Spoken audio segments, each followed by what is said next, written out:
Hello learners, hello viewers, कैसे हैं आप सब। So I welcome you all to our channel Winstry. And आज हम पढ़ेंगे क्लास 11 का chapter number 2 which is units and dimensions. ठीक है, तो आपका फिजिक्स का ये चैप्टर नंबर 2 है क्लास 11th का। और इसी से हम विंस्ट्री में क्लास 11 की फिजिक्स के सीरीज को स्टार्ट करते जा रहे हैं। अब आप में से कई बच्चे सोच रहे होंगे कि अगर आप अपनी बुक देखो तो चैप्टर नंबर 1 तो आपका आई गेस फिजिकल वर्ल्ड है, राइट। बट हम यहाँ पर चैप्टर 2 से क्यों स्टार्ट कर रहे हैं? सो सिंपल रीजन है बच्चों कि जो आपका चैप्टर 1 है वो आपके एग्जाम में नहीं आता है, ठीक है। एंड अगर फिर भी आप अगर चाहते हैं कि वो चैप्टर मैं आपको पढ़ाऊं तो उसके लिए आप कमेंट बॉक्स में लिख दीजिएगा। एंड नेक्स्ट चैप्टर आपको कौन सा चाहिए ये चीज भी आप कमेंट बॉक्स में प्लीज लिख देना, ठीक है। तो चलो अभी फिलहाल हम इस चैप्टर को स्टार्ट करते हैं। सबसे पहले यूनिट्स एंड डायमेंशंस जो आपका चैप्टर है, इसमें सबसे पहले जो हम पढ़ेंगे वो है कि फिजिकल क्वांटिटीज क्या होता है, ठीक है। अब जितनी भी क्वांटिटीज है ना, जो आपने फिजिक्स के बहुत सारे लॉज पढ़ लिए हैं, आई बिलीव आप लोगों ने नाइन्थ में भी बहुत फिजिक्स में लॉज पढ़े हैं, टेंथ में भी पढ़े हैं। तो आपको पता है कि सभी लॉज को एक्सप्लेन करने के लिए हमें यूनिट्स तो मैंडेटरली चाहिए ही होते हैं।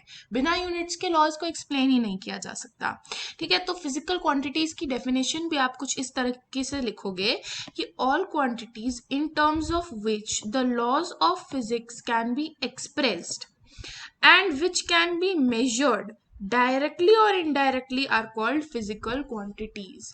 अब इन अब सबसे पहले तो जितनी भी क्वांटिटीज आपने बचपन में तो मतलब एक छोटा सा डेफिनेशन होता होगा, the quantities which can be measured are called physical quantities, ये डेफिनेशन पढ़ा होगा, राइट। लेकिन अब आप आ गए हो बड़ी क्लास में, अब वो चुड्डू पुड्डू से डेफिनेशंस नहीं चलने वाले, ठीक है। आपको ये डेफिनेशन याद करनी है कि सारी क्वांटिटीज जिनके टर्म्स में हम फिजिक्स के लॉज को एक्सप्रेस कर सकते हैं, और उन क्वांटिटीज को हम मेजर कर सकते हैं या तो डायरेक्टली या फिर इनडायरेक्टली। अब ये इनडायरेक्ट मेजरमेंट क्या होता है, डायरेक्ट मेजरमेंट क्या होता है, इसको हम चैप्टर में थोड़ी सी देर के बाद पढ़ेंगे, ठीक है। तो इन सब चीजों को फिजिकल क्वांटिटीज बोलते हैं। और हाँ, एक और बहुत इंपॉर्टेंट बात, आपको डेफिनेशंस पता होनी चाहिए, लेकिन अब ये मत सोचना कि आप सारे डेफिनेशंस रट रट के चले जाओगे एंड आपकी एग्जाम की तैयारी हो गई। नो, क्लास 11 डेफिनेशन रटने वाला, फिजिक्स को रटने वाला क्लास नहीं है, ओके। नाउ आप बड़े हो गए हो, मोस्टली मैं कह सकती हूँ अराउंड 70% ऑफ योर पेपर ना, 70% of your paper will be numericals and concept based, ठीक है। डेफिनेशंस तो हार्डली हार्डली डेफिनेशंस पूछी जाएंगे, ठीक है। आपको हर तरीके से तैयार करना है, कंपटीशन लेवल के लिए भी, NEET, IIT, JEE and also your school level, सब कुछ कराया जाएगा इस चैनल पे। Stay tuned. अब यूनिट क्या होता है, ठीक है, ये समझाने से पहले मैं सबसे पहले आपको एक छोटा सा एग्जाम्पल दूंगी, ठीक है। जैसे आप बाजार में जाते हो सब्जी खरीदने, ठीक है। अब आजकल तो कोरोना चल रहा है, बट जस्ट इमेजिन, ओके, हर कोई ऑनलाइन ऑर्डर करता है, बट जस्ट इमेजिन कि आप बाजार गए हो एंड आप ले रहे हो सब्जी, ठीक है। ये जिसमें मैं डॉट्स बना रही हूँ, 1 सेकेंड मैं कलर चेंज करती हूँ ताकि आपको क्लियरली समझ आए, राइट। ये जिसमें मैं डॉट्स ड्रॉ कर ली हूँ, मान लो ये बैंगन है। वह बोले मैम बैंगन तो हमें पसंद नहीं है ठीक है। तो ये सब नहीं सोचो, बस सोचो कि ये बैंगन है, ठीक है। और अब जब आपको बैंगन खरीदना है तो आपका वेजिटेबल सेलर क्या करेगा, दूसरे साइड में पत्थर रखेगा, पत्थर टाइप के होते हैं जिन पे स्पेसिफाइड मास होता है, ठीक है। या तो वो 1 kg का होगा या 2 kg का पत्थर होगा, ऐसे पत्थर रखता है। और जब ये दोनों, अब आपको मान लो 2 kg खरीदना है, तो मैंने यहाँ पे 1 kg के स्टोन्स रख दिए आपके सेलर ने। और फिर जब ये दोनों बीम बैलेंस, मतलब जो उसके पास बैलेंस होता है, ये दोनों जब इक्वल लेवल पे आ जाते हैं तो वो आपको पैक करके सब्जी दे देता है, ठीक है। अब इसमें मैं ये कह सकती हूँ कि उसने बेसिकली क्या करा, बैंगन के वेट से, बैंगन के वेट को उसने कंपेयर किया अपने स्पेसिफाइड वेट से, ठीक है। उसके पास जो पत्थर थे वो यहाँ पे स्पेसिफाइड वेट है, उसे पता है कि ये 2 किलो के पत्थर है उसके पास। पत्थर बोल रही हूँ, बस समझ जाओ कि वही गोल गोल सा जिसपे 1 kg 2 kg लिखा रहता है, ठीक है। उसके पास वो है, तो वो उसके पास स्पेसिफाइड है, उसे पता है कि ये 2 किलो के है। उससे उसने कंपेयर करके उसके इक्वल कर लिया बैंगन का वेट, और उस पत्थर के यूनिट से कंपेयर करके उसने आपको सब्जी पैक करके दी। तो ये एक बहुत इजी एग्जाम्पल है समझने के लिए कि यूनिट क्या होता है। यूनिट बेसिकली एक स्पेसिफाइड चीज होती है जिससे कंपेयर करके हम बाकी चीजों को मेजर करते हैं, ठीक है। जैसे कि हर क्वांटिटी उसको हम डिफाइन करते हैं इन terms of basic arbitrarily chosen but properly standardized reference standard called unit। मतलब हर चीज को हम कंपेयर करते हैं। अब जैसे 1 मीटर की हमें वैल्यू पता है कि कितनी होती है, तो उस 1 मीटर से कंपेयर करके ही एक मीटर क्या है, 1 मीटर जो है स्टैंडर्ड है। 1 सेकेंड, 1 मीटर जो है स्टैंडर्ड है, तो इस स्टैंडर्ड से कंपेयर करके हम अपनी क्वांटिटीज को डिफाइन करते हैं। ये 6 मीटर का कपड़ा है, ये इतने मीटर का कपड़ा है, ये इतने केजी का हाथी है, ये जो है इतने मोल का सोडियम है, इतने केल्विन का टेम्परेचर है, इतने एम्पियर का करंट है, इतने सेकंड्स तक तुम बकवास कर रहे थे, ठीक है। सो मतलब ये सारी चीजें हैं जो आपको अच्छे से समझनी है कि यूनिट क्या होता है। अब आपको आइडिया तो हो ही गया होगा, ठीक है। तो अब आगे चलते हैं, ठीक है। अब हम बात करेंगे फंडामेंटल यूनिट्स की। तो फंडामेंटल यूनिट्स ना आपके सिलेबस में 7 है, ठीक है, 7 है। तो फंडामेंटल यूनिट्स क्या है, वो हमारे पास पहले से ही है, या इनको हम फादर यूनिट्स कह सकते हैं, ठीक है। फादर यूनिट्स कोई ऐसी चीज नहीं है जो आप एग्जाम में लिख सकते हो, ये बस मैं आपको समझाने के लिए एग्जाम्पल दे रही हूँ। फंडामेंटल यूनिट्स क्या है, फादर यूनिट्स है। मतलब ये किसी और यूनिट से नहीं बने हैं, ये सबसे ज्यादा बेसिक यूनिट्स हैं, ठीक है। कोई और ऐसे यूनिट्स नहीं है जिनके टर्म्स में हम इनको जो है डिस्क्राइब कर सके। कोई और ऐसे यूनिट्स नहीं है जिनके टर्म्स में हम इनको डिस्क्राइब कर सके, ठीक है। और इनको हम किसी और यूनिट से डेराइव भी नहीं कर सकते, ठीक है। और इनको आप फर्दर रिजॉल्व भी नहीं कर सकते into any other units. Example से समझो, मैंने आपको एग्जाम्पल दिया मास, ठीक है। यस, सो मास एक फंडामेंटल यूनिट है। मास को आप किसी और चीज से डिराइव नहीं कर सकते, और ना ही आप मास को रिजॉल्व करके कोई दूसरा यूनिट बना सकते हो, right. So mass is a fundamental quantity. तो फंडामेंटल यूनिट्स आपको समझ आ गया होगा, ठीक है। तो जो फंडामेंटल यूनिट्स के यूनिट्स होते हैं या बेस क्वांटिटीज के, इनको फंडामेंटल या बेस यूनिट्स हम कहते हैं। अभी आपको अच्छे से समझ आएगा, नीचे मेरे पास लिस्ट है वगैरह, सबसे आपको समझ आ जाएगा। फंडामेंटल यूनिट समझ आ गया। फादर यूनिट्स है, इनको हम कहीं और से डिराइव नहीं कर सकते, और ना ही इनको आप फर्दर रिजॉल्व करके कोई और यूनिट बना सकते हो। ये वो यूनिट्स है जो सबसे बेसिक, सबसे फंडामेंटल यूनिट्स है, और बाकी सारे दुनिया में जितने भी यूनिट्स है वो इन्हीं फंडामेंटल यूनिट्स से बनते हैं। कैसे बनते हैं, वी विल सी, ठीक है। तो पहले आप मतलब समझ लो, फिर एक एक चीज को डिटेल में मैं आगे समझाऊंगी, ठीक है। अभी मैं आपको सिर्फ क्या दे रही हूँ, अभी मैं आपको समझ लो सिर्फ एक ओवरव्यू टाइप दे रही हूँ। आगे आपको डिटेल में हर चीज को समझेंगे, थोड़ी सी देर वेट करो बस। ओके, चल। डेराइव्ड यूनिट्स क्या होते हैं, ठीक है। ये वो यूनिट्स होते हैं जिनको आप फंडामेंटल यूनिट्स से बनाते हो, ठीक है। इन बस इतना याद रखो कि units of all such physical quantities which can be expressed as a combination of the base units are called derived units। समझ नहीं आया होगा इसमें से, पर मैं आपको बता देती हूँ। derived units वो सब यूनिट्स है जो फंडामेंटल यूनिट्स से बनते हैं, ठीक है। ये डिपेंडेंट है, ये अपने आप नहीं आए हैं, इनको हमने डिराइव करा, इनको डिराइव करना पड़ा। अब जैसे मैं बोलूँ वॉल्यूम, ठीक है। तो वॉल्यूम की यूनिट क्या होती है, क्यूब में होती है, या तो मीटर क्यूब या सेंटीमीटर क्यूब, ऐसे ही होती है ना। तो लेकिन वॉल्यूम होती क्या है, मान लो मेरे पास एक क्यूब है, ठीक है, ये क्यूब है, और इसकी साइड मैंने मान ली एल है, ठीक है। तो तो साइड क्यूब, आपको पता है ना क्यूब के वॉल्यूम का फॉर्मूला क्या होता है, एल क्यूब। तो इसके हर साइड को 3 बार मल्टीप्लाई करा तो एल क्यूब है इसकी वॉल्यूम, ठीक है। तो मतलब लेंथ को 3 टाइम मल्टीप्लाई करा, है ना, लेंथ को 3 टाइम मल्टीप्लाई करा। मान लो ये लेंथ मीटर में है, मीटर को 3 बार मल्टीप्लाई करा तो हमें मीटर क्यूब करके एक वॉल्यूम की यूनिट मिल गई। अब ये डिराइव हुई है, ठीक है, इसको मैं एक्सप्रेस कर सकती हूँ ना, मीटर क्यूब को मैं ऐसे लिख सकती हूँ, metre into metre into metre.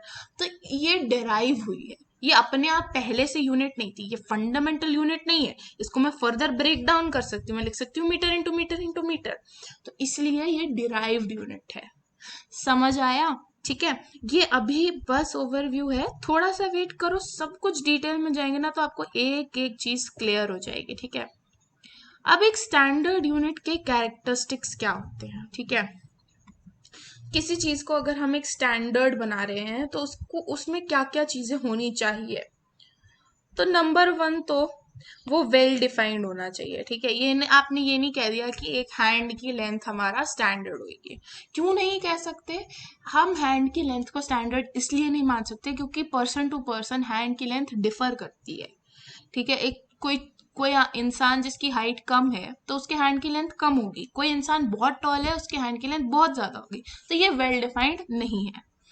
ये सूटेबल साइज की होने चाहिए, ये नहीं कि आपने पहाड़ को एक यूनिट मान लिया, अब आप पहाड़ से कैसे मेजर करोगे किसी चीज को? ठीक है, तो सूटेबल साइज की होनी चाहिए, most of the time portable होनी चाहिए। ठीक है, और easily reproducible at all places. ऐसा नहीं है कि आप सिर्फ इंडिया में ही उसको बना सकते हो, तो फिर तो फायदा क्या हुआ, बाकी कंट्रीज उसे यूज नहीं कर पा रहे हैं ना। तो वो इजीली रिप्रोड्यूसिबल होना चाहिए सभी प्लेसेस पे। टाइम और जगह से वो चेंज नहीं होना चाहिए। ठीक है, कि ये नहीं कि आपने मान लो एक पत्थर दिया, ठीक है, और इसका मास आप अभी कह रहे हो कि 1 kg है, 1 kg है, लेकिन 100 साल बाद उसका मास 500 ग्राम्स हो गया। तो ये तो टाइम से चेंज हो रहा है, तो इसको हम स्टैंडर्ड नहीं मान सकते। समझ आया? ओके, अब आगे चलते हैं। It should not change with change in its physical conditions such as temperature, pressure, etc. एक तरह से वही चीज है जो मैंने ऊपर समझाई कि मतलब जैसे अगर कहीं पे बहुत गर्मी हो रही है तो ऐसा नहीं है कि उसका वेट वेरी हो जाए या साइज वेरी हो जाए या प्रेशर से वेरी हो जाए, एकदम सेम रहना चाहिए। ठीक है, ताकि मेजरमेंट में कोई एरर ना आए, और ये इजीली एक्सेसिबल होना चाहिए। ठीक है, हम इजीली एक्सेसिबल मतलब अवेलेबिलिटी होनी चाहिए इसकी। ठीक है, अब हम जरा सिस्टम ऑफ यूनिट्स के बारे में पढ़ते हैं। ठीक है, अब ये चीज ना एक तरह से मुझे समझाने की इतनी ज्यादा जरूरत नहीं है, और ना ही ये आपसे एक्सपैंडेड फॉर्म में पूछा जाएगा, बट एक गो थ्रू कर लेते हैं। ठीक है, तो यूनिट्स के पूरे सेट को जिसमें डेराइव भी हो और फंडामेंटल भी हो उसको हम सिस्टम ऑफ यूनिट्स कहते हैं। ठीक है, अब क्या हुआ था कि पुराने टाइम में अलग अलग कंट्रीज में अलग अलग साइंटिस्ट थे और वो अलग अलग सिस्टम ऑफ यूनिट्स यूज कर रहे थे मेजरमेंट के लिए। तो जो सबसे कॉमन है ये आपको याद रखने हैं, क्योंकि अगर आपसे न्यूमेरिकल्स पूछे जाएंगे तो उसमें लिखा होगा convert to CGS, convert to FPS, और अगर आपको ये नहीं पता है तो आप तो वो न्यूमेरिकल नहीं कर पाओगे। It is important. ठीक है, तो ये आपको पता होना चाहिए कि सीजीएस सिस्टम क्या होता है, एफपीएस सिस्टम क्या होता है, और एमकेएस सिस्टम क्या होता है। देखो, इंडिया में मोस्टली हम सीजीएस और एमकेएस सिस्टम यूज करते हैं। ठीक है, लेकिन ब्रिटिश में, इंग्लैंड में, और जब ब्रिटिश इंडिया पे रूल कर रहा था तब एफपीएस सिस्टम चलता था। तो सीजीएस सिस्टम क्या होता है? Centimetre gram and second. CGS stands for centimetre gram and second. ठीक है, तो ये क्या है? ये base units for length, mass and time बता रही हूँ मैं हर एक सिस्टम की। तो सीजीएस में सेंटीमीटर ग्राम एंड सेकेंड है, एफपीएस में फुट पाउंड एंड सेकेंड है, एंड एमकेएस सिस्टम में मीटर किलोग्राम एंड सेकेंड है। ठीक है, आई होप आपको समझ आया होगा। ठीक है, अब आपको मैं ना इसका एक प्रैक्टिकल एग्जांपल बताती हूँ। ठीक है, आप देखते हो ना इंडिया में अभी तक वुडन के भी आते हैं, मेटल के भी आते हैं, लंबे लंबे से स्केल आते हैं ना, 30 सेंटीमीटर्स के स्केल आते हैं, बड़े बड़े प्लास्टिक के आते हैं, वुड के आते हैं, मेटल के आते हैं। तो अब वो आप ये सोचते होगे 30 सेंटीमीटर के ही क्यों आते हैं, राइट? इसका ये रीजन ये है कि एक स्केल ना, 1 scale of 30 centimetre is equal to 1 foot. 1 foot में लगभग 30 सेंटीमीटर होते हैं। तो जब हमारे यहाँ ब्रिटिशर्स रूल कर रहे थे तो वो ये 30 सेंटीमीटर का स्केल रेन हो रही है। सो बट आई होप कि ऑडियो में ऐसा कोई प्रॉब्लम ना आए, और इसलिए मैंने अपने डिवाइस को अपने क्लोज रखा हुआ है, राइट। तो चलिए हम आगे पढ़ते हैं, ठीक है।